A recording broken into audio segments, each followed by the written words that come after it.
আপনারা জানেন যে আগামীকাল আমাদের বহুল প্রতীক্ষিত ডাকসু। আইনশৃঙ্খলা রক্ষাকারী বাহিনীরা আমাদের গুরুত্বপূর্ণ অংশীজন এবং তারা সবসময় সহযোগিতা করেছেন। যদিও এটি ঢাকা বিশ্ববিদ্যালয়ের আয়োজন, কিন্তু এটির ব্যাপারে সারা জাতির আগ্রহ আছে। আমরা জাতির প্রতিও কৃতজ্ঞ। আজকে আমাদের মাননীয় স্বরাষ্ট্র উপদেষ্টার নেতৃত্বে অন্যান্য গুরুত্বপূর্ণ উপদেষ্টারা সহ বাহিনী প্রধানরা সহ ছিলেন, বিভিন্ন গুরুত্বপূর্ণ অংশীজনদের। আমরা মূলত আলোচনা করেছি যে আমাদের নিরাপত্তা ব্যবস্থাটা একটু বিস্তারিতভাবে খতিয়ে দেখা এবং পরস্পরকে সহযোগিতার মাধ্যমে কীভাবে এটিকে যতদূর সম্ভব এটিকে নিশ্চিত করা যায় সেই চেষ্টা থাকা।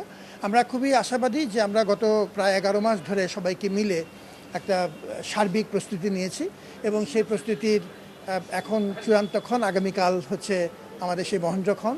আমরা আমাদের শিক্ষার্থীদেরকে অনুরোধ করেছি, আহ্বান করেছি যে এটি মূলত তাদের অনুষ্ঠান আমরা অর্গানাইজ করছিলাম, এখন আয়োজন করে দিয়েছি। তারা কালকে আনন্দের সাথে আসুক, তাদের ভোটাধিকার প্রয়োগ করুক এবং আমরা একটি গণতান্ত্রিক প্রতিষ্ঠান নির্মাণে আমরা আমাদের যার যার ভূমিকা পালন করি। যিনি জিতবেন এবং যিনি হারবেন তার প্রত্যেকেরই অবদান আছে।